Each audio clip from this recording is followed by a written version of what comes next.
Meningkatnya minat investasi terlihat dalam capaian jumlah nasabah baru di tahun 2021 lalu. Salah satu perusahaan investasi di Makassar, PT Solid Gold, berjangka mencatat pencapaian volume transaksi sebesar 49.000 lot sepanjang 2021 lalu. Jumlah nasabah baru juga meningkat 194% dibanding tahun 2020 lalu. Menurunnya kasus COVID-19 berdampak pada meningkatnya pertumbuhan ekonomi. Investasi logam mulia dan produk pertanian seperti kakao, kopi, dan kelapa sawit mendominasi pilihan produk investasi pada kontrak berjangka.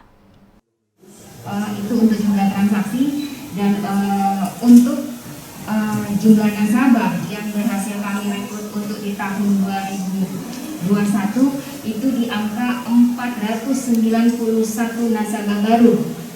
Jadi itu yang kami mengalami peningkatan di 2021.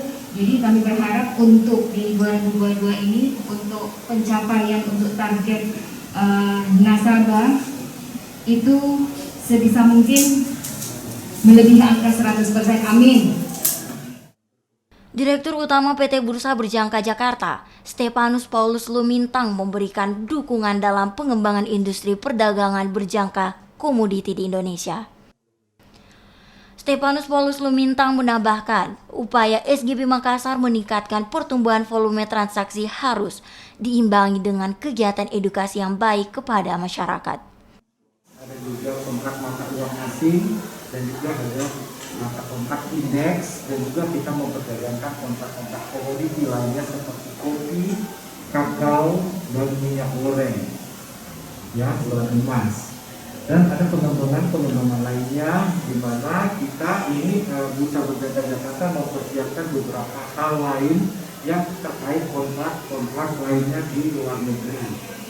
Ya, namun di Indonesia memang lebih banyak mayoritasnya itu bertransaksi di kontrak jenis kontrak emas yang mayoritas, ya. Ini adalah kontrak secara global yang berlaku secara internasional. Investasi di perdagangan berjangka komoditi memiliki potensi besar untuk berkembang. Di sisi lain, masyarakat juga harus memahami dan teredukasi terkait risiko atas investasi tersebut. Nila Rustam, Kompas TV.